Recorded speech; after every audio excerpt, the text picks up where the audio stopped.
Okay, welcome po sa ating mga kaibigan, mga kapatid na sumusubaybay po sa ating programa sa Prophetic Insights on the Book of Revelation.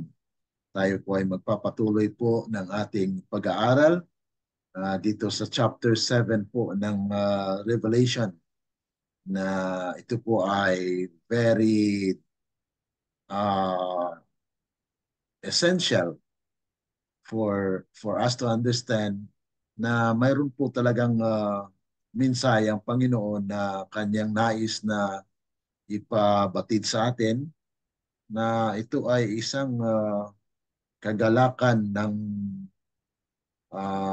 mga lingkod ng Panginoon na siyang titiwala na mayroon pong mensahe na iniatid ang Panginoon o binigay sa atin bilang mga Seventh-day Adventist. Kaya nga po nandito tayo upang ipagpatuloy po ang ating pag-aaral sa banal na kasulatan. Dali lang po. We are trying to have our online. Dali lang. Okay, medyo nawala po yung ating... Okay, ito. So, aking siniset up po ang ating FB Live para po masundan po tayo ng ating mga kaibigan, mga kapatid na sumusubaybay po. Dito na lang sa aking timeline kasi ang ating HDA online study ay hindi ko na po ma-access dito sa Zoom. I don't know why.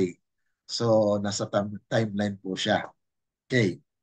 So, malapit na po. We will live stream on our FB Live.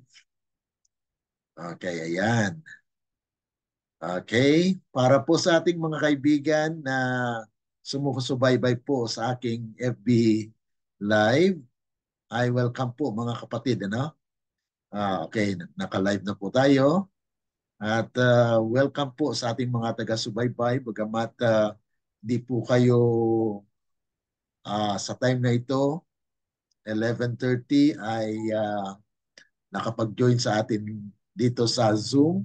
But yet you are there to support and to follow our presentation na kung saan ay atin pong makikita dyan sa ating Facebook. At nawa ay kayo po ay makapakinabang po sa ating mga pag-aaral na ating mapag-aralan ngayon. Ito po ay pagpapatuloy, the third part. Dahil noong kahapon ay atin pong napag-aralan yung uh, qualities and character of the 144,000. At yun po ay pinaliwanag at sinabi po sa Revelation chapter 14, verse 1 to 4, na sila po ay virgin. Virgin ang katulaang kahulugan po nito ay they have pure faith. Ibig sabihin, hindi po siya adulterated. Okay? Yung pure faith na kung saan ay sila po ay pumasok sa pintuan, sa tamang pintuan. Kasi kagabi po, mayroon din pong worship tayo, midweek worship po na ang pinag-usapan po doon ay there are only two ways. Mayroon lawang dalawang daan. At ang pumasok sa tamang pintuan ay talagang magkaroon ng buhay na walang hanggan.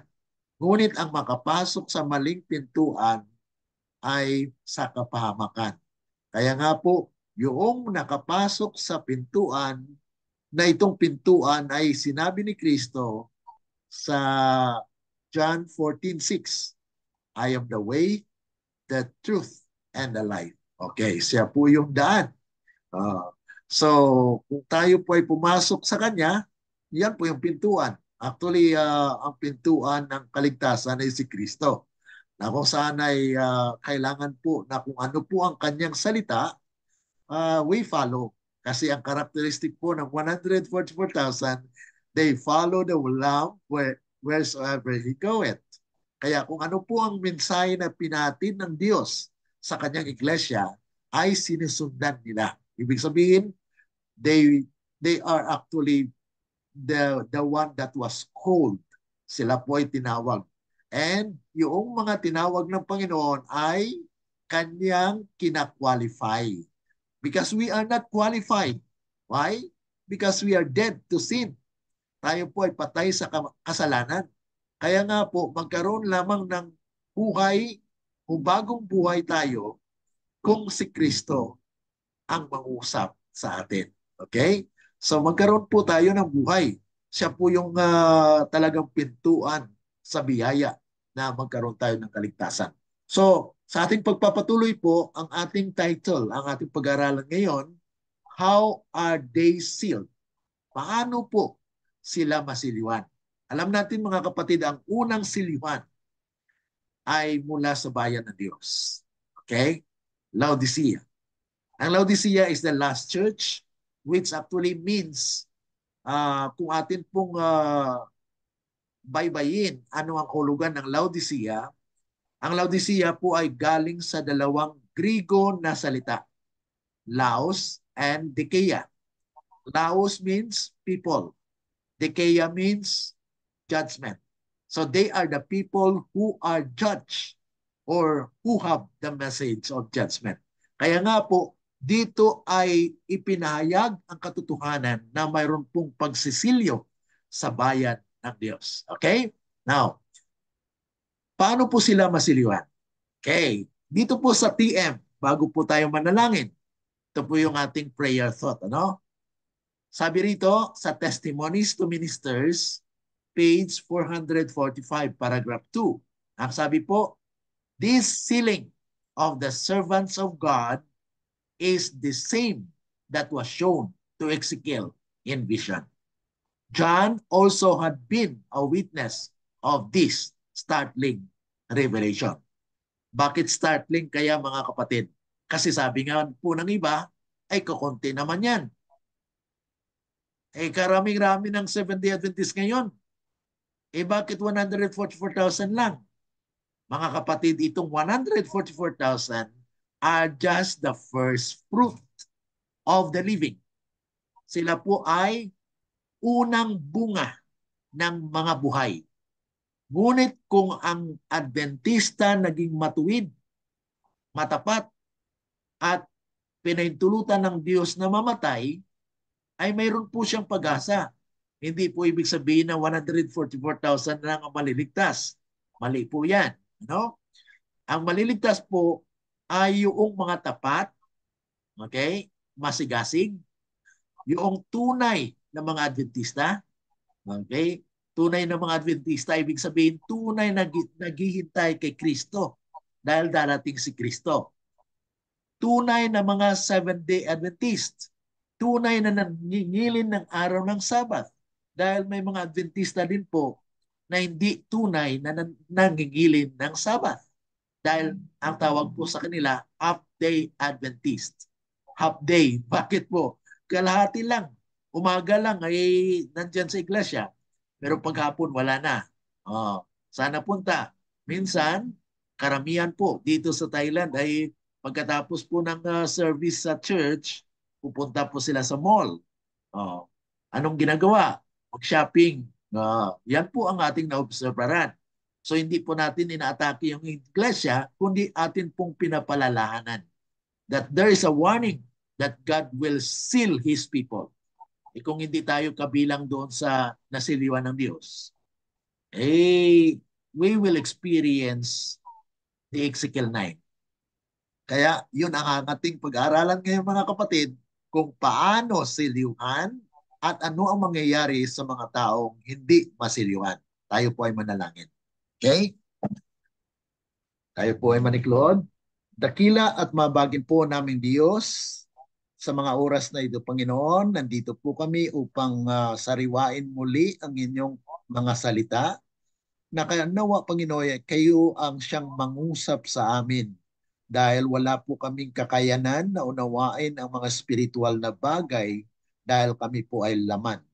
Ngunit ganun pa man, ay pinagkaloob po ninyo ang inyong banal na espiritu upang ang espiritong ito ang siyang aming gabay upang maunawaan po namin ang mga salita na aming mapag-aralan sa mga oras na ito. Pagpalain niyo po ang aming mga kaibigan, mga kapatid na sumusubaybay po sa programang ito upang kami po ay lubos na magkaroon ng kaunawaan ayon lamang sa inyong kalooban.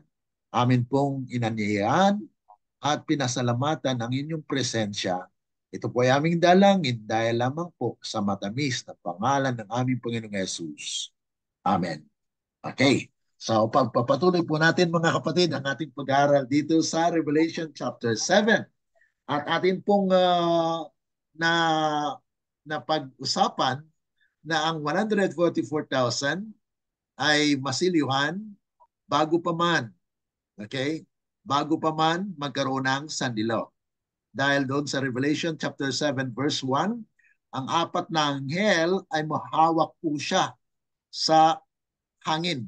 Apat na hangin na nagbabadya na maapektuhan ang dagat, lupa at mga kahoy.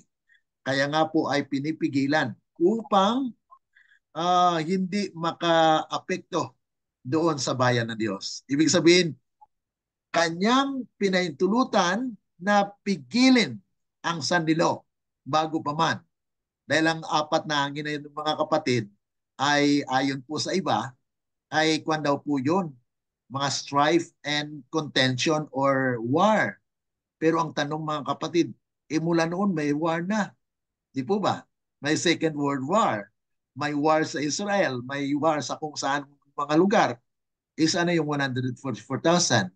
Ibig sabihin, wala pa po mga kapatid. So ibig sabihin, ang apat na hangin ay mayroon pong ibang kahulugan.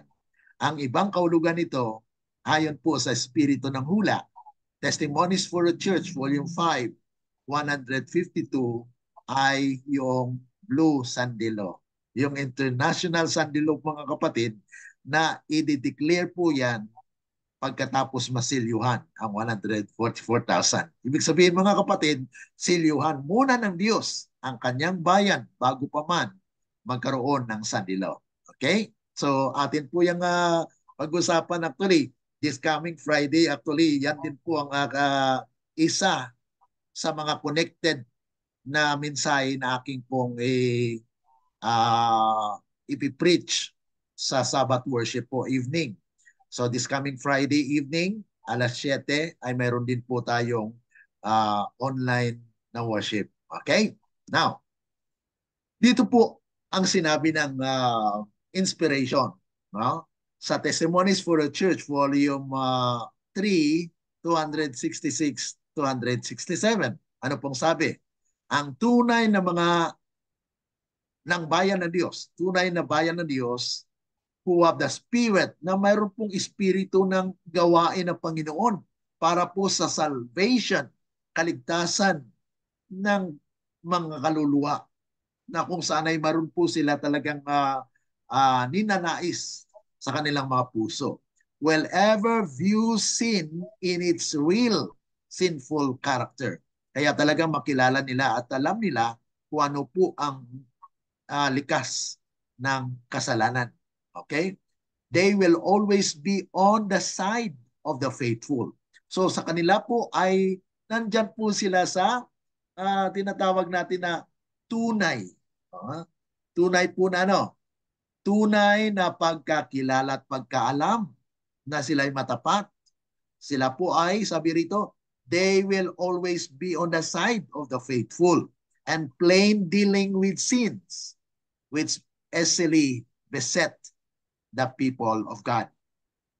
Especially, sabi rito, especially in the closing work for the church. So mayroon pong pangtatapos na gawain ang ating iglesia.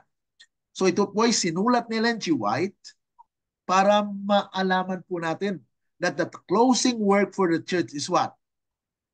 Is in the sealing time of the 144,000 who are to stand without fault before the throne of God. Will they feel most deeply the wrongs of God's professed people? Kaya talagang makilala nila at alam nila kung gaano kasama ang kalagayan ngayon ng ating iglesia. Hindi po sila nagbulag-bulagan. Ibig sabihin mga kapatid, they are speaking the truth. Kaya without guile in their mouth. Yun pong ibig sabihin ng without guile in their mouth. They are speaking the truth. Hindi po nila tinatago. No? Na kung mayroon pong dapat na baguhin sa ating iglesia, ay atin pong isalita or sabihin na ito dapat ang mangyari sa ating iglesia. Pero mayroong mga tao na nagbulag-bulagan, na hinahayaan na lang. Okay lang yan. Kahit mali na yung pong turo, ay okay lang yan kasi approve. Approve sa mga leadership. Hindi sinasabi ng mga leader na ganito. So kung ano pong sabi doon, ay susunod na lang ang tao. Pero mga kapatid, tayo po ba ay tapat sa salita ng Diyos? Kaya nga po pinag-aralan natin. Katulad po sa atin pong na-present dito na ang 144,000 is a literal number. Pero ang atin pong pamunuan sa ating iglesia ay nagsasabi na ito ay simbolikal. So saan po tayo maniwala? Sabi ni Ellen G. White na the 144,000 in number. Pag sinabi nating in number, mga kapatid, it's not in symbol. No? Klaro po yan sa spirit of prophecy. At saka wala pong symbolical application for the number 144,000. Okay? Ikumpara po natin yan sa verse 9, na ang verse 9 po ay nagsasabi na there was actually a great multitude na sabi ng ating iglesia, pareho lang. Ang 144,000 at saka great multitude are just the same. Pero mga kapatid, hindi ganon. Dahil ang 144,000 is a countable number. Nanggaling po siya sa Greek word na arithmos. Yung number na yun mga kapatid. So sa Griego ay arithmos. Ibig sabihin, counted, reckoned, numbered po siya. Pero yung great multitude sa Greek po ay pulos oklos. Ang pulos is a throng. Oklos means people. So a throng of people or uncountable, unreckoned. Hindi po siya mabilang. At ikumpara natin kung saan ang galing. Sa verse 4 ng Revelation 7, from the 12 tribes of Israel. At si John mismo ang nagsabi kung sa anong mga tribes yon. Pero mayroon silang question doon na atin na pong sinagot na bakit ang nauna doon ay si Judah. Judah was actually considered as naging panganay. Siya po ang naging beneficiary ng pangako ng ating Panginoon. Kaya nandoon po nanggaling ang tribo na kung saan si Kristo ay pinanganak. He was considered as the Lion of Judah, the Lamb of Judah. Bakit? Dahil siya po ay naging panganay. Dahil nawalan ng karapatan si Reuben at si Simeon. Kahit si Levi, mga kapatid, si Levi kasi he has his own responsibility. Kaya nandun pa rin po siya sa 12, pero ang nawala po doon mga kapatid ay si Dan. Si Dan po ang unang anak ni Bilha. Okay? Na kung saan ay naging serpent, naging ahas po na tribo sa kanila. Pinagkanulo at yan po mga kapatid yung kasaysayan na bakit wala si Dan sa New Testament sa Revelation chapter 7. Okay? So this judgment mga kapatid ay mangyayari sa iglesia. Those who receive the pure mark of truth, ang nakareceive lamang ng tunay na marka ng katotohanan, wrought in them by the power and the Holy Spirit. So ang banal na Espiritu po ang siyang nagtatak niyan. Siya ang nagbigay ng tanda sa bayan ng Diyos. Ephesians chapter 1 verse 13 at saka Ephesians chapter 4 verse 30, that the seal of the Lord, the seal of God is actually the promise of the Spirit of truth. Na kung darating po ang katotohanan, yan po ang magsisilyo sa bayan ng Diyos. Kaya ang sino mang tumanggi sa katotohanan, mga kapatid, ay hindi makareceive ng silyo. Bagamat sabihin natin, Seventh-day Adventist na po tayo. Sabi po ng inspiration, not all of the Seventh-day Adventists or many of the Seventh-day Adventists will not be sealed. Marami po sa ating mga Seventh-day Adventists ang hindi masilyuhan. Sabi pa po rito, ang pagmarka po, mga kapatid, represented by a mark by a man in linen. At ito po yung mababasa natin sa Ezekiel 9. Are those that sigh and that cry for all the abominations that be done in where? In the church. So, itong dalawang karakteristik o dalawang gawain na gawin po, na ito po outgrowth actually, bunga ng iyong relasyon kay Kristo. Dahil si Kristo po ay nangusap sa atin sa pamagitan ng kanyang salita na we need to sigh and cry. Hindi po yun para tayo tanggapin o para masiliwan tayo, kundi it is actually the work of Christ in us, na siya po ay nangusap sa pamagitan ng katotohanan. Kaya nagkinig tayo, di po ba? So ang pananampalataya ay dumating. Yun po yung pure faith na ipinagkaloob ng Diyos sa atin. Okay? Dahil wala po talaga tayong kakayanan. Yes, ikaw ay may kakayanan as a man dahil nilikha ka. Pero katanggap-tanggap po ba yan? Yan po yung tanong. All the works of the flesh is nothing. Yan po ang sinasabi natin. Dahil ang flesh po ay makasalanan po yan. No? Maliban lamang na magkaroon tayo ng experience being born again. Yung born again experience is actually the work of God in us. Na siya po ay gumagawa sa atin ito. Kaya sabi rito, their love for purity and the honor and glory of God is such. Bakit? Because God is working in them. Sabi doon sa Philippians chapter 4, verse 13. Sabi doon, mga kapatid, work out your own salvation. Yun po yung ginagamit ng iba. Kita nyo, kailangan nyo gumawa. Pero mga kapatid, naghinto siya dyan. Pero kung basahin mo sa verse 13, nandun po yung karugtong, which God worketh in you. So ang Diyos ay gumagawa sa iyo. Kaya may mga tao na nagmamayagbang. Ako ang gagawa nito. Ako ay nagbigay.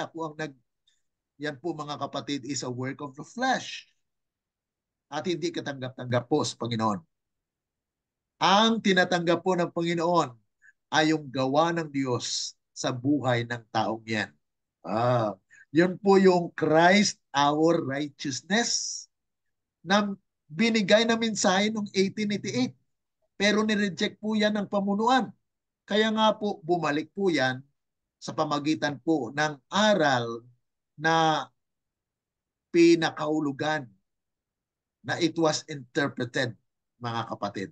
At sabi pa po rito, and they have so clear a view of the exceeding sinfulness of sin that they are represented as being in agony, even sighing and crying.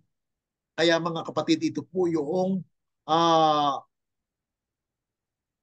special people, special company.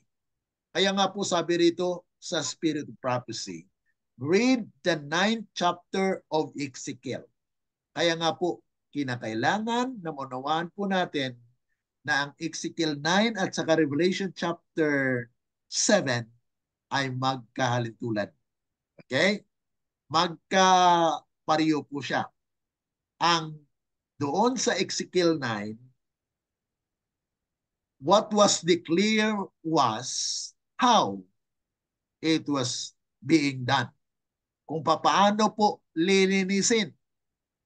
Doon naman po sa John ay sinabi ni John kung ilan ang lilinisin,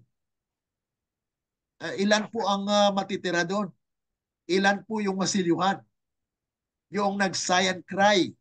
So ang nag-sigh and cry mga kapatid sa Revelation ay 144,000 na sila po ay nasilyuhan.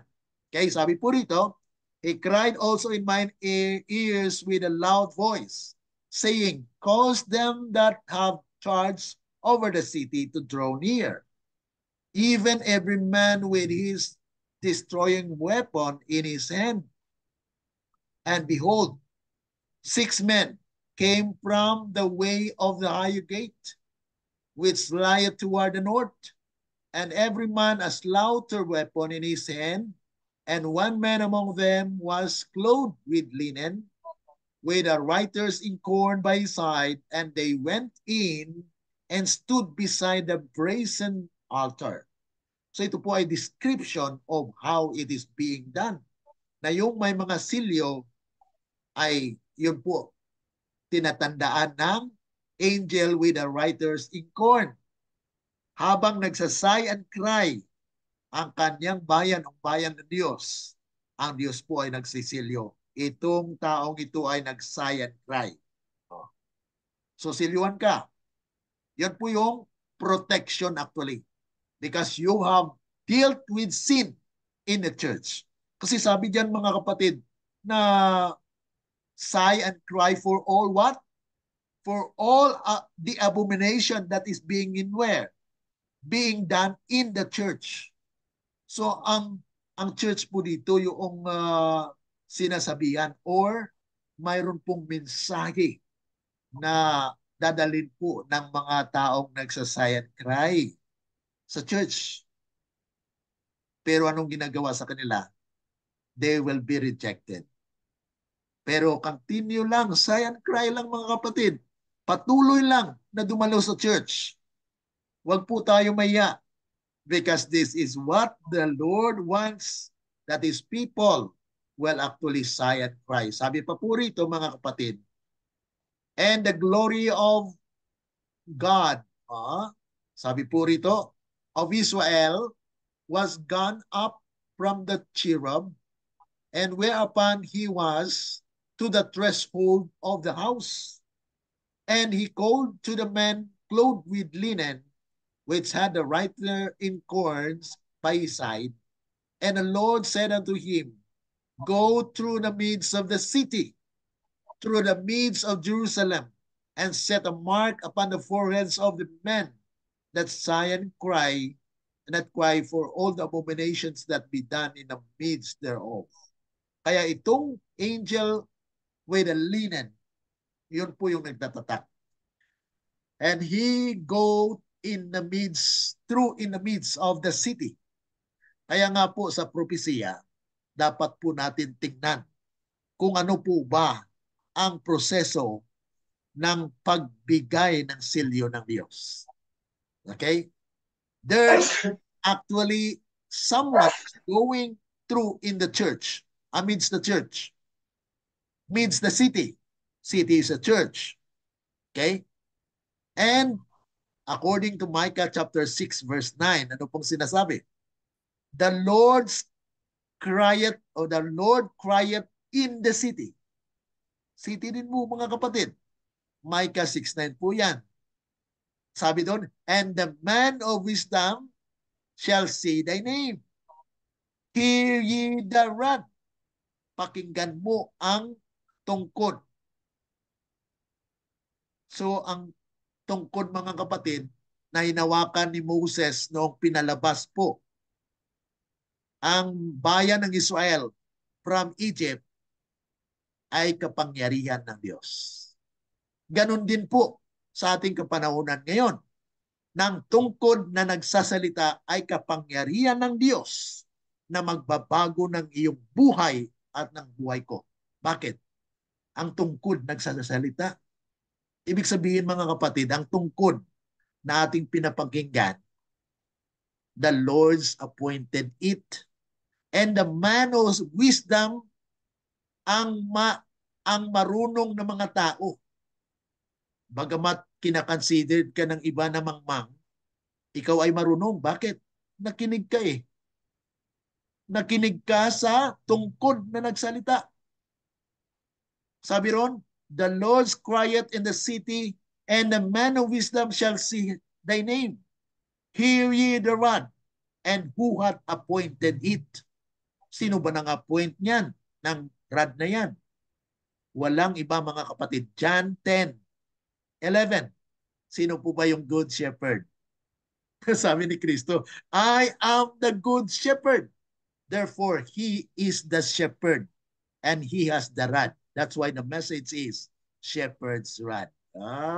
So doon po lumalabas na ang shepherd's rod pala mga kapatid is a prophetic message na magsalita po sa iglesia na magsasabi, ito ang mensahe ng Diyos na lilinisin niya ang kanyang iglesia. Kasi sabi po rito, go through the midst of the city, through the midst of Jerusalem, the church, and set a mark upon the foreheads of the men that sigh and that cry for all the abominations that be done in the midst thereof. Walang iba pong tinutukoy dito dahil ang inspiration po ay nagsalita kanina.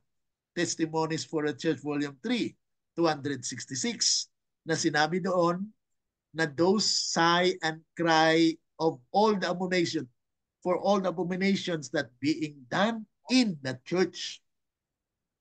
Klaro po ng ating mensahe. Ano po? Di po ba, mga kapatid? Ano? Klaro po. Walang ibang nagturo ito. Kung tinuro ito man ni Victor Hotip, mga kapatid, ang kanyang ginamit lang naman ay salita ng Diyos. Mga kapatid, ito po yung salita ng Diyos. Hindi po salita ni Victor Hotip o sino man. Hindi rin salita ni Brother Glenn po ito. Kundi salita po ito ng Diyos na siyang pinapahayag po niya sa atin na kung saan ay nais po niya na atin pakinggan. Kasi sabi ron, the man of wisdom shall see thy name. Hear ye the word. Pakinggan nyo ang tungkod. Kaya sino mang makakinig o makaparinig ng salita ni Kristo ay mananampalataya. At siya po ay kabilang doon sa mga taong maging handa. Sabi po rito, and to the others he said in mine hearing, go ye after him through the city, and smite, let not your eyes spare, neither have ye pity. Slay utterly old and young, both maids and little children, and women, but come not near any man upon whom is the mark, and begin at my sanctuary. Okay. So dito po mga kapatid, ang pag-destroy po actually ay mag-umpisa sa sanctuary. Ano po sanctuary? Church. The people of God. Dahil ang sanctuary po ayon sa pinag-aralan po natin sa bilang Seventh-day Adventist, ang inutusan po na magtayo po ng sanctuary ay sino? Si Moses, di po ba? Na inutusan po siya ng Panginoon na magtatayo ng sanctuary. Ano ang purpose? Sabi ng Panginoon, that I may dwell in you. Para siya ay manahan sa gitna nila. So ibig sabihin, ito po ay iglesia. Ikaw at ako. Ang iglesia kasi mga kapatid, hindi lang siya building. Kundi ikaw po yun at ako. So Christ would like to stay in your life. Yan po yung pintuan. Pintuan doon sa buhay na walang hanggan. Dahil siya po yung buhay. Siya po ang katotohanan. Siya po yung daan na ating papasukan. Okay? So yun po mga kapatid. At then they began at the ancient men which were before the house. Kaya ang unahin ng Panginoon mga kapatid na aalisin o lilinisin ay yung mga nangunguna sa loob ng iglesia. Ancient men, the leaders. Kaya mga kapatid, ang sino mang leaders na magtanggi sa mensaheng ito mga kapatid, ay tinatanggal na ng Panginoon. Tanggalin siya ng Diyos. At they will experience the slaughter that God is preparing. Hindi ito pagpapakita po na parang nakakatakot. No. It is actually a manifestation of God's love for His people. Dahil ayaw niya pong mananatili ang karumihan, ang kasamaan, ang hindi sumusunod sa Kanya. Dahil ang kalooban ng Panginoon, mga kapatid, ay para maligtasan ang lahat. Pero yung mga namumuno na binigyan po sila ng karapatan ng Diyos, sila pa po ang ginamit po ng kaaway para hadlangan po yung mensahe. Sabi pa po rito, and it said unto them, defile the house and fill the courts with the slain. Go ye forth. And they went forth and slew in the city. And it came to pass, while they were slaying them, and I was left, that I fell upon my face and cried and said, Ah, Lord God, will thou destroy all the residue of Israel in the pouring out of thy fury upon Jerusalem? Tatapusin mo po ba sila lahat? Anong sagot, mga kapatid? Then he said he unto me, the iniquity of the house of Israel and Judah exceedingly great, and the land is full of blood, and the city full of perverseness. For they say, the Lord hath forsaken the earth, and the Lord saith not. Kaya ito po yung paglilinis ng iglesia, na kung saan ang itatayo po ng Panginoon in these last days, mga kapatid, ang tunay na kanyang tinawag. Yes, marami po ang tinawag. Pero may mga tunay po dyan. Yung tunay, mga kapatid, ay nabuhay ayon po sa mensahe. So ang mga huwad ay nandyan pa rin sa ngayon. Pero when God purify the church, then, mga kapatid, mangyari na ang bayan ng Diyos ay maging pure na po. At matitira, mga kapatid. Kaya sabi rito sa Revelation chapter 7 verse 4, and I heard the number of them which were sealed. Ito po yung pinapahayag sa John. Doon si Ezekiel, walang number. No? Pero dito sa John, mga kapatid, kaya complementary po siya. No? Yung Ezekiel, nagsasalita, proseso kung paano gawin. Dito naman sa John, ay pinapahayag ang tinatawag natin yung mga subjects. Kung ilan, kailan. Dahil ang kailan po doon ay habang pinipigilan ang apat na hangin, habang wala pang sandilo. Ang bayan ng Diyos is in the process of sealing. Kaya ngayon, mga kapatid, ang mensahe na ito ay ongoing. Kaya binubuksan po natin ang isipan ng ating bagamat ang gawain pong ito ay gawain po ng Panginoon talaga, ang pagbukas ng puso. Okay? Ang kapangyarihan po ng salita ng Diyos, yun po ang may karapatan at may kapangyarihan na buksan ang puso ng tao. Dahil ako po, instrumento lang po tayo dito. Ano po? So, hilingin po natin sa Panginoon ng Diyos po ang mangusap sa atin para mabuksan ang ating mga puso.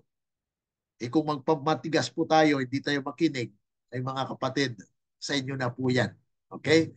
God has given you the freedom to choose, mga kapatid.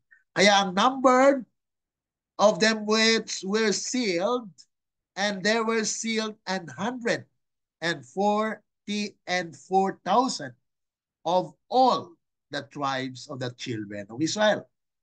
Ito mga po, mga kapatid, kinakonsider ni John na yung nabanggit na 12 tribes mula kay Judah hanggang doon sa iba't ibang mga pangalan na tribe na atin pong banggitin later sa pangatlong sa bukas po atin pong yung ipagpapatuloy, no? Na kung saan ay ibanggitin po natin yung mga pangalan na yon. Okay, tingnan po natin mga kapatid yung pagpapatuloy ng ating pag-aaral. Nasabi rito sa Testimonies for the Church. Volume 9, 164, paragraph 1. Bago po tayo magtapos, okay? Hanggang kwan po tayo no, 12:30. Okay? Sabi po rito, in order to be purified and to remain pure. Yan. Kasi ang sinabi po doon mga kapatid, yung 144,000 ang karakteristik po nila ay virgin, pure. In order to be purified and remain pure, Seventh-day Adventists must have the Holy Spirit in their hearts and in their homes. The Lord has given me light that when the Israel of today humble themselves before God and cleanse the soul temple from all defilement, He will hear their prayers in behalf of the sick and will bless in the use of His remedies for disease. Kaya ang kagalingan po ng ating katawan ay nasa salita ng Diyos. Okay? Kaya kailangan po mga kapatid, yung liwanag ay ating maunawaan. Dahil sabi rito, the Lord has given me light that when the Israel of today humble themselves before God. Kaya kailangan natin mga kapatid yung humble, humility. Magpakumbaba na kung ano pong narinig natin na mensahe, hindi na po tayo magmamataas na, hindi yan. Hindi yan mensahe natin. Yan po ang karamihan ngayon. Na sabihin nila, hindi mensahe natin yan. Kwan yan, Davidian yan. Oh. Kung sabihin natin mga kapatid na si Kristo ay Davidian, mababasa po yan. Okay? Ah, saan po ba galing si Jesus Christ? Di ba? From, from who? Okay? He was actually the offspring of David. If Jesus Christ is the offspring of David, then he is a Davidian. Okay? Pag-aralan po natin yan. Ano? Na there is actually a prophecy in the Bible that he will establish a Davidic kingdom. Yan po yung Hosea. Hosea chapter 3, verse 4 and 5. Zechariah chapter 12, verse 3 to 8. Yan po yung mga prophecy na ating pinag-aralan o pinag-usapan dito. Na bakit may mga grupo ng ganon. Dahil nasa prophecy po yan. Pero ngayon mga kapatid ay walang tunay. Walang tunay na Davidian sa ngayon. They are still striving to be. Ibig sabihin hindi pa sila banal. Na hindi nagkakamali, nagkakasala pa rin yan. Okay? Pero mga kapatid, ang kasalanan na yan ay pinawi ni Kristo. Kaya si Kristo ay namumuhay sa taong yan. Kaya you cannot condemn Him. Hindi natin siya makondina. Bakit po? Malay mo, ang relasyon niya kay Kristo ay hindi mo alam. Di po ba?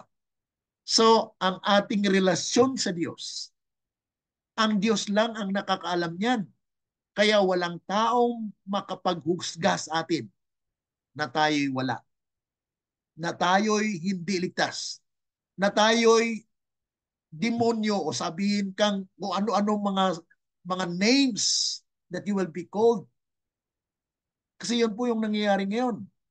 Once you are taking this message at heart, sabihin ka mga kapatid, kawawa ka naman. Na-deceive ka ni Satan. Mga kapatid, ang ating pinag-aralan po ba ay salita ni Satan o salita ng Diyos? Kung ito'y salita ng Diyos, mga kapatid, to the law and to the testimony, if they will not speak in accordance with His word, there is no light in them. Kung ating pong pinag-aralan dito ay salita ng Diyos from the Bible, and we are taking the spirit of prophecy to back up Because the author of the Bible and the spirit of prophecy are the same.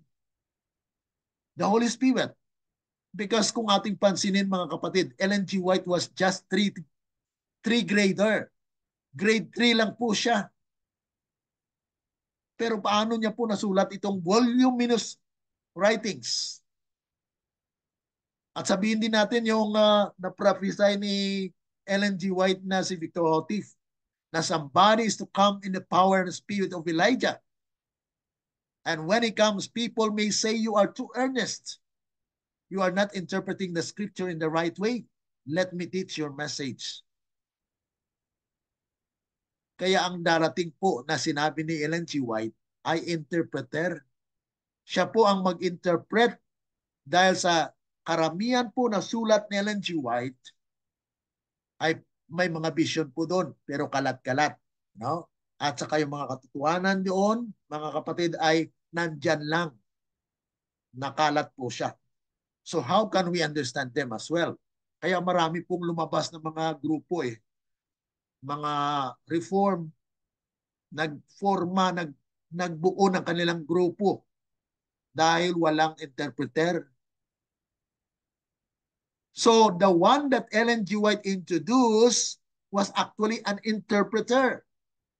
And God uses a grade 4. Fourth grader lang. Alam niyo po ba yung mga kapatid na si Victor Hotif is just grade 4. Pero businessman po siya. Marunong sa business. At naging very, very kwan po siya. Very prosperous ang kanyang business. Kaya nagkaroon ng inggit sa kanya at tinaboy po siya sa Bulgaria. Kaya nakapunta po siya sa US. Okay? At doon po siya na-convert bilang Seventh-day Adventist, na-baptize as Seventh-day Adventist at naging Sabbath school teacher. And it was 1929, 1930. 1929 mga kapatid, ang ating Sabbath school lesson at that time was focused on the book of Isaiah. And there, he interpret. Kaya mga kapatid, nag-umpisa po ang mensahe sa book of Isaiah. Okay? And then, from that Sabbath school lesson mga kapatid, hanggat nakita po mga kapatid na tinawag po siya ng Panginoon. Kaya there is actually power when the Holy Spirit works in the hearts of men. Kahit gaano kakabubo. Sabihin ka ng tao, bubo ka. Or hindi ka masira yung ulo mo. Pero kung naniniwala ka sa salita ng Diyos, ay mas matalino ka pa sa kanila. Yan po mga kapatid ang katotohanan. Dahil ang katotohanan po ang siyang mag-freed in all human tendencies. Ang kapangyarihan po ng Diyos ang siyang magbabago ng ating buhay. Wala pong doktor na makapagpagaling sa atin. Ginagamit po sila ng Diyos. Ibig sabihin, ang Diyos ang pinanggalingan ng paggagaling. Kaya kung may karamdaman kayo, alam natin dito sa ating Zoom ngayon, kung may karamdaman ka ngayon, ang Panginoon nakakaalam niyan. At pagalingin ka niya. Kaya matutuwa ka sa mga mensahe. Doon po yung paggaling. Na bagamat nandoon po yung karamdaman na sa ating laman, ang ating espiritu ay masaya. And the merry heart is good like a medicine. Di po ba? Kaya Brother Marshall, na ito po yung kagalingan ng salita ng Diyos. Na bagamat yung buhay natin ay sabihin ng iba ay sira. Pero mga kapatid, unti-unting baguhin ng Diyos sa pamagitan ng kanyang salita. Because when there is a merry heart, masaya ang iyong puso dahil doon sa mensahe na iyong natanggap, ang kagalingan ay mapasayo. Kaya mga kapatid, ating ang kinin. Ang kinin, bakit po? pinagkaloob ng Diyos eh. At pasalamatan. Kaya may pagpapasalamat tayo. Yung ating pagpapasalamat mga kapatid, yun na yung pagbabago ng ating buhay. Romans 12:1, di po ba? Na dahil doon sa kasiyahan, dahil sa pagbabago ng ating buhay, ang ating buhay na paglilingkod ang siyang ibabalik natin sa Diyos. Tayo naglilingkod sa Kanya. Kahit sabihin ng iba, puro ka lang ganito, puro ka post ng mga ganito, puro ka namang mensahe, puro pinag-usapan mo ay Diyos. Glory to God, mga kapatid. Because it is really the, the life that God wants na i-share natin salita ng Diyos. Matutuwa ka sa pag-share nito kahit mayroon pang mga taong magagalit sa iyo. Ha? So yan po yung mga kapatid, yung nais na Panginoon na kagalingan na maranasan po natin. Ito pa po karagdagan. At least ito po siguro yung pangtapos natin. At bukas ay dagdagan pa po natin. Sabi po rito, Testimonies for a Church, Volume 5, 211. The class who do not feel grieved over their own spiritual declension. Kaya dalawang klase po ang nasa iglesia. Ano po? May mga taong humble, nagpakumbaba ng kanilang sarili dahil ang Diyos ang siyang nangusap at nagbigay ng kapangyarihan na makaranas sila ng pakumbabaya. Yung mapakumbabang puso. Kasi walang laman na may kakayanan para magpakumbaba. Maliban kung si Kristo ay nandyan. Ibig sabihin mga kapatid, si Kristo'y gumagawa sa iyo na natuto kang magpakumbaba dahil si Kristo ay nagpakumbaba. So it is Christ that is moving your life into a change.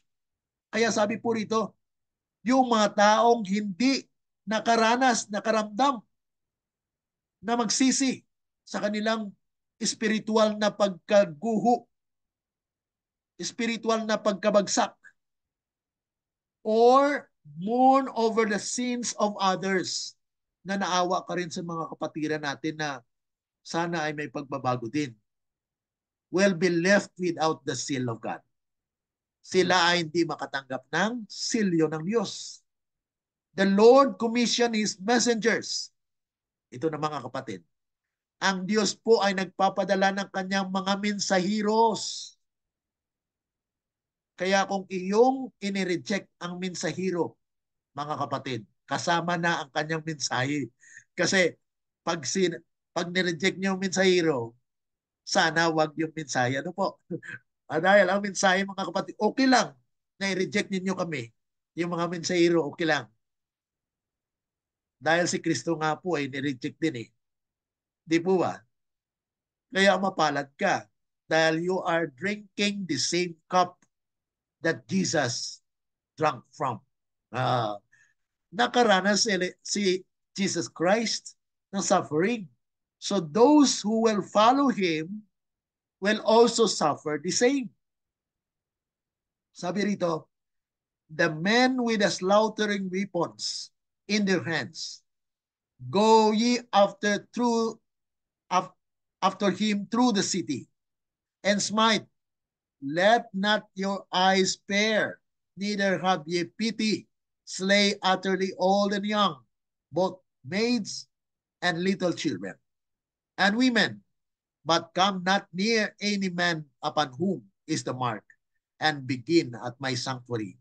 Then they began na the ancient men which were before the house.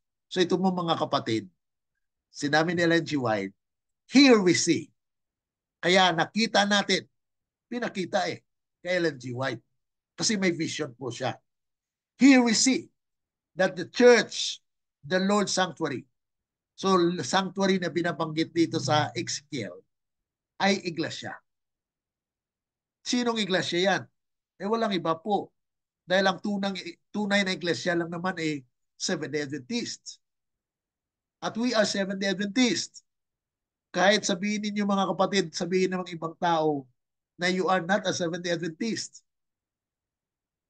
Who can say? Sino kayo magpagsalita niyan? Hindi nila alam. Okay? So we are Seventh-day Adventist na ang church po ay hatulan. Sabi rito, was the first to feel the stroke of the wrath of God. Kaya ang ating iglesia ang unang makatikim ng kagalitan ng Diyos. Ibig sabihin, mayroon pang patuloy po. Dahil kung tayo ang nauna, mayroong pangalawa yan. May kasunod yan. Yan na po yung sanglibutan. Unahin muna ng Diyos ang kanyang bayan dahil tayo binigyan ng liwanag. Pagkatapos na tayo binigyan ng liwanag, nasiliwan ang bayan ng Diyos, ang silyadong bayan ng Diyos gagamitin niya during the loud cry. Yan po yung 144,000. And the first call of the 144,000 to prepare, binitawan po yung apat na anghel na doon sa Euphrates. Chapter 9 po yan, no? Sa 6 seal. Okay? Na kung saan ay binitawan po. At ano pong mangyari? The angel, there are fourfold message. An hour, a day, a month, and a year. At pag-aralan po natin yan mga kapatid sa chapter 9. Ano? Yan po ay pinauna natin that because there is actually a continuation of the judgment that is going on right now. Kaya ang pagsisilyo po ay kasama po yun sa investigative judgment for the living. Dahil kanyang siliuhan ang kanyang bayan as the first fruit of the living. Kaya mayroon pong silence in heaven. Half an hour silence in heaven. And that is a transition for the judgment for the living, mga kapatid. Mayroon siyang cessation. May session. Diba pag may korte, nauna yung session. First session, may kwan po yan, may siesta. Ay, yung half silence na yun ay siesta. Hindi pa tapos ang paghukom. Mayroon pang pangalawa, the second session, which is the session for the investigation of the living. Yun po mga kapatid, yung gawain na gampanan po ng ating Panginoon doon sa most holy place in the sanctuary. Na pag masilyuan na po ito ay 144,000, then mga kapatid, yun na po yung pag-usisa, pag-confirm, itong pangalang ito, hindi na mamamatay. So they will be translated without tasting death. Kaya sabi rito mga kapatid, yung mensahe na mayroong mga leaders na talagang unahin ng Panginoon. Sabi rito, the Lord will not do good, neither will He do evil. Sino nagsasalita nito? Ang mga leaders. He is too merciful to visit His people in judgment. Thus, peace and safety is the cry from men who will never again lift up their voice like a trumpet to show God's people their transgression and the house of Jacob their sins. These dumb dogs that would not bark are the one who feel the just vengeance of an offended God. Men, maidens, and little children all perish together. Bukas po ating dagdagan kung ito po ba ay spiritual slaughter or literal slaughter. Dahil mayroon pong nagsasabi sa ating church na ito daw po ay spiritual slaughter. Atin pong pag-aralan bukas. Okay? To continue our study. Nanawa po ay sa oras na ito, tayo po ay nakapakinabang sa pag-aaral na ito. Any question po? Mayroon po bang tanong sa ating mga kaibigan, mga kapatid? Dito po tayo sa ating Zoom. If you have any question, then you can just unmute your microphone and then you can ask. Hello po, Anyone po? Pastor. Brother Marshall, sige po. Yung itong 144,000 sa pagkasilyo nito ay mula nung kasama rin ba yung mga namatay mula nung unang may Seventh-day Adventist o may specific timeline na sealing at saka doon ay specific din na sisilihan yung 144,000. Amen. Okay, magandang po tanong po, Brother Marshall. Yung tanong dito, paano yung mga namatay na mga Seventh-day Adventists? Kasama rin po ba sila doon sa Masiliwan? Yes, of course. Kasama po sila, pero hindi sila kabilang. Okay? So yun po yung pagkakaiba, no?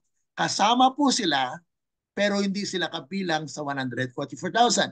Dahil ang 144,000 po ay buhay na hindi nakaranas ng kamatayan. Ang mga namatay ay kasama ng 144,000. Bakit po? Dahil sila po ay Seventh-day Adventist din. At ang Seventh-day Adventist po mga kapatid, ayan po yung three angels message. Ginather po sila ng tatlong anghel na mensahe. Okay? And so they are actually qualified. Kina-qualify po sila ng Panginoon. Kaya mayroon pong special resurrection. Sa Daniel chapter 12, verse 2, mayroon pong binuhay dyan na mga tapat, na mga faithful. Okay? At sa Revelation chapter 14, verse 12 and 13, ano pong sinabi doon sa talatang yon? Kung ating pansinin, yung 12 ay sinasabi sa chapter 14 po yan, verse 12, ano? Sabi doon, here are the patience of the saints. Here that keep the commandments and have the testimony of Jesus. Sino po yan? Walang iba, kundi ang Seventh-day Adventists. 13, ano po sinabi? Right, isulat from henceforth yung mga namatay. Ibig sabihin, their works will follow them. Basahin niyo po mga kapatid. Dahil yan, nandun po yung liwanag sa verse 13 na yung mga namatay under the third angel's message will be what? Susundan sila ng kanilang gawa. Ibig sabihin, when they are faithful to the Lord, then they will also have eternal life. Okay? Sila po yung sunod na bubuhayin. The special resurrection. Na kung saan ay sinabi po yan Ellen G. White. Saan? Testimonies for the Church, Volume 7, page 17, paragraph 4. Many will rest in their graves, but in the kingdom, when the call comes, they will take the work once more. So ibig sabihin, bubuhayin po sila ng Diyos. Maging kasama po sila ng 144,000. Okay? So, ang tanong ay, kasama din po ba yung mga dentist sa pagsisilyo? Yes, silyuhan sila ng Diyos. Ngunit mamatay sila. Okay? Ang silyo po nila, yung Sabbath. Okay? Yung Sabbath is a sign of God's people. Bagamat namatay sila, mga kapatid, ay silyado po sila na makasisib ng buhay na walang hanggan. Okay? Nasagot po ba, Brother Marshall? Opo, Pastor. Yung, Okay. yung, may pahabol lang, yung palang talagang specific na timeline ay doon sa nagsasay in cry, Hmm. yung galingan ng 144,000. Yes. Yun po ang nagsasay and cry, yun po yung talagang may tanda na hindi sila mamamatay. Ibig sabihin, kung ikaw ay hindi nagsay and cry, ay baka mamatay ka. Okay? So ibig sabihin, ay pinahintulutan ng Panginoon dahil hindi mo kaya. No, baka hindi mo kayang gawin yon kasi nahiya ka. Ipinagkanulo mo ang Panginoon. Ano? So, anong tanggapin mo sa Diyos? Wala. Mamamatay ka. Pero kung ikaw ay nakatanggap ng mensahe at nagsishare ka ng mensaheng ito na bago ang iyong buhay, nagpatuloy ka naging faithful na Seventh Adventist, bagamat nandyan ka sa iglesia, naniniwala ka sa Diyos, naniniwala ka sa mensahe, oh, silyado ka ng katotohanan. Okay? So, ngunit namatay ka. Yun naman po ang pagkakaiba ng with at saka among. Ellen G. White was actually one of the example. Ano pong example ni Ellen G. White? Noong nagkaroon po siya ng vision, ay pinakita sa kanya. Pumasok po siya doon sa uh, special place na temple. Nasabi niya, ay maganda rito. Dito na lang ako, pwede ba? Eh sabi ng anghel sa kanya, if you are faithful, mayroon ka pang gawain. Balik ka muna sa lupa, sabi niya mga kapatid. If you are faithful and true, you will be with the 144,000. So sinabi sa kanya ng anghel, nakasama po siya sa 144,000. Pero hindi po siya kabilang. Ang kabilang po at saka kasama, iba po yon. With and among are different words. Kaya mga kapatid, yung among, kaya sabi rin sa Bible Commentary, Volume 7, 910, paragraph 10, mga kapatid, sabi rin, 70, paragraph 70, mga kapatid, sabi rin, let us strive with all the power that God has given us to be among the 144,000. So mag-strive tayo to be among. Pero kung hindi mo na kaya at namatay ka, that is with the 144,000. Dahil namatay ka, then kasama ka. Hindi ka kabilang. Okay? Iba pala yung at saka yung with. Yun ang anong Opo. gusto kong... Yan po yung pagkakaiba dyan. Si Ellen G. White as with, kasama. Pero pag among, kabilang. Kabilang ka sa 144,000 na hindi ka mamamatay. So ang mga namatay ng mga Seventh Adventists, may pag-asa yan. Hindi natin mahatulan sila. Baka bubuhayin sila ng Diyos. Di po ba? Ang nakakalam lamang niyan ay Diyos. Kaya atin pong idalangin na kung tayo man ay paintulutan ng Panginoon na mamatay, sana ay kasama tayo. Ano? Okay.